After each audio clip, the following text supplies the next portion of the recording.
So I'm here with Mike Maloney, who is the Rich Dad Advisor. His book is Guide to Investing in Gold and Silver. And again, we're talking about the unfair advantage of financial education gives you, infinite returns, how to print your own money. So before I bring in Mike on, I want to recap this whole thing. Is today a lot of people are being killed financially. But if you're strong with financial education, you're pretty doing well. The thing I like about business is you have many tax advantages on your side. The second, with real estate, we use debt to get rich. Okay. Third, with paper or commodities, is liquidity. You can get in and out very quickly with paper, which is a strength and its weakness. And commodities, the reason I like commodities is for the word called inflation. So one of the reasons I don't need a retirement plan is because every month, because I have infinite returns, I get a check from here, a real estate I get a check from here, and paper assets I get a check from there. So I don't need to save much money because these assets, I'm not planning on selling. I will sell occasionally, but every month I get his checks, and they're infinite returns. Now, what I do that's different than some people, since my problem is kind of too much cash all the time, that's when I buy commodities like gold, oil, and silver, simply because I suspect with all the money they're printing, there's going to be inflation as they attempt to prevent deflation over here. Yeah. So my strategy is a little bit different than most people because, again, I don't need a retirement plan. I have lots of cash flow, and rather than holding cash, or the US dollar specifically, I'd rather hold gold and silver, right? Yes. You know, one of the things about investing is you want as much predictability as possible. And we sort of know where our government is heading. You know what Ben Bernanke is going to do. You know what the Obama administration is going to do. They've already made it very clear. They're going to try and save the economy at the expense of the dollar. They are willing to sacrifice the dollar. Yeah, it's what is called is a weak dollar or weak currency policy. The weaker our dollar gets, then the Japanese have to weaken the yen, and the Europeans have to weaken the euro, and the British have to weaken the pound, because the weaker dollar exports more, if you understand that. So it punishes the people in America with a weak dollar because that causes inflation.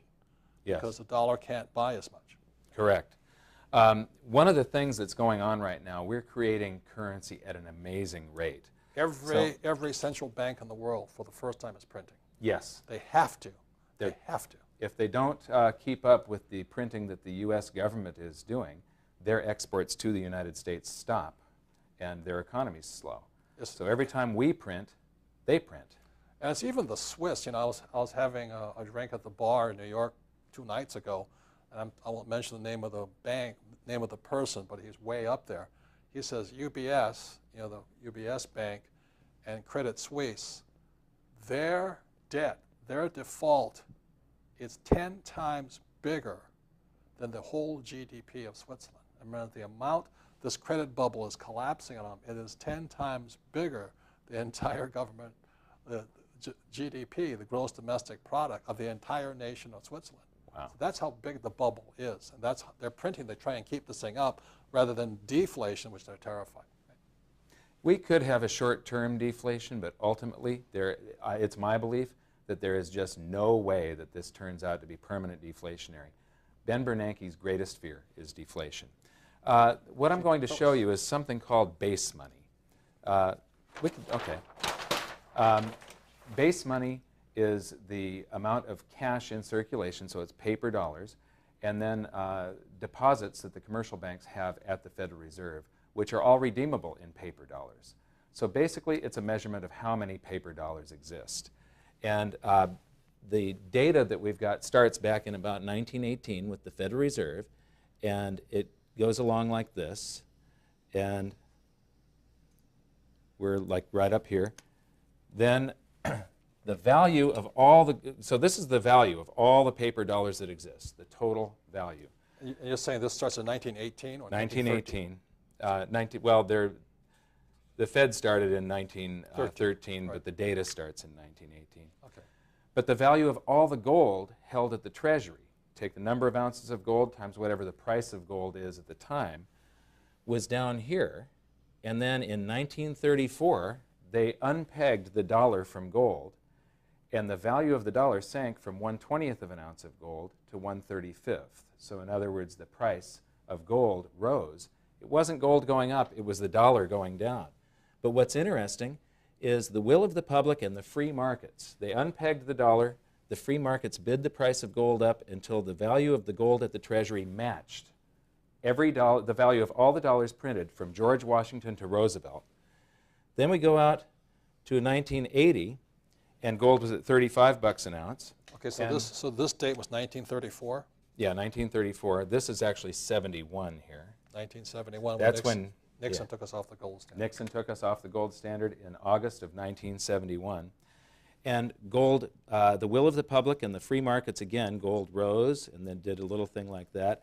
And then for about 3 months, actually for over a year, we could have gone back on the gold standard.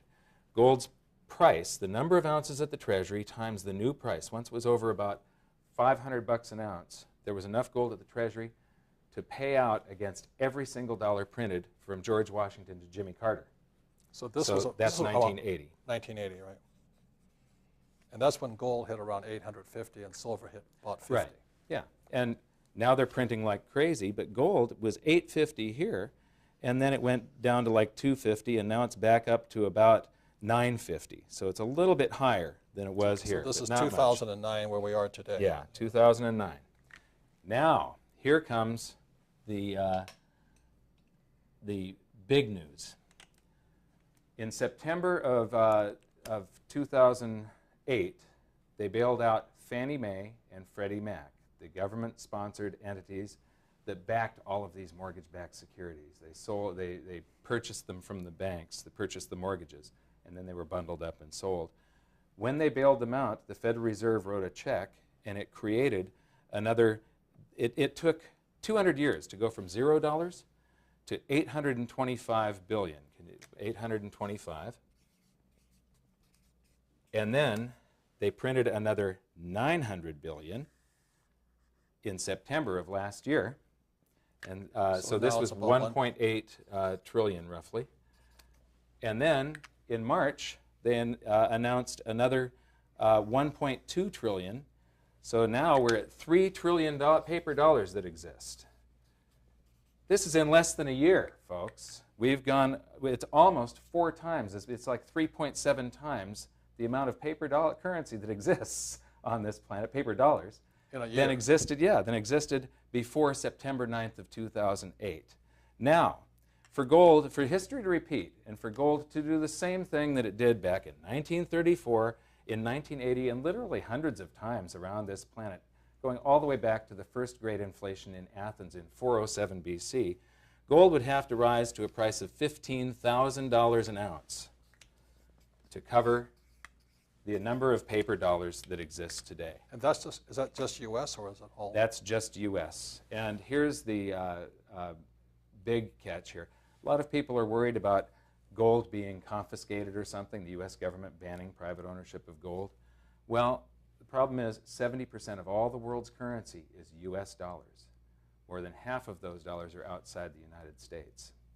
If today Obama announced that they were going to ban private ownership of gold and make it illegal once again for Americans to own, I believe that the rest of the world would get rid of dollars and buy gold. They'd go, oh my God, there's something wrong with the dollar. I better get out of dollars and buy gold. The government would get exactly the opposite of what they would be trying to achieve. So the government really is in a box. They can't make gold ownership illegal again, and they have no control over it. Yeah, and they can't stop this. If they stop it, the economy is going to collapse. Yeah. So basically, that's where we're at. It goes back again to the start of the Federal Reserve, 1913, 1971, 1980, and this is where we are today.